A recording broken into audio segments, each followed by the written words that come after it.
Quality లేకుండా వాళ్ళకు తీసుకొచ్చి అక్కడ గర్ల్స్ నా పడేసి అమ్మాయిల్ని వాళ్ళ లైఫ్ తోటి ఆడుకున్నట్టు. పేరెంట్స్కి ఏం తెలుస్తుంది? పేరెంట్స్ ఇట్లా జాయిన్ చేసిపోతే పని అయిపోతుంది కదా అని వెళ్ళిపోతారు చాలా మంది. వాళ్ళు అక్కడ సఫర్ అయ్యేది వాళ్ళ క్వాలిటీ ఎడ్యుకేషన్ నడుస్తుంది. ఎందుకు ఐడియాస్ రావాలో మీరు వాళ్ళ గవర్నమెంట్ ఎక్కడ ఉండాలి ఇవన్నీ మీరు చెప్పాలి. వెంటిలేషన్ ఉందా లేదా, క్లాస్ బాత్రూమ్ గ్రౌండ్ ఉందా లేదా అని ఆలోచించాలి మీరు.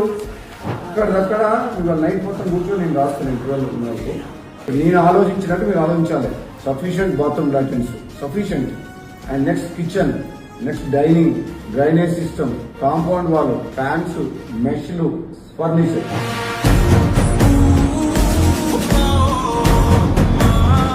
మరి కూడా ఓకే, మరి కూడా నీ ప్రాబ్లమ్ సాల్వ్ అయినట్టే కదమ్మా. మరి కూడా ఇంకేమైనా ఇష్యూస్ ఉన్నాయా? ఇంతేనా?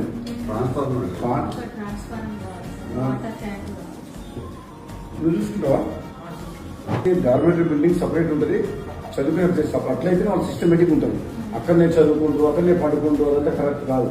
ఇక్కడ ఉంటారు, అక్కడ పోయి మంచి చదువుకుంటారు.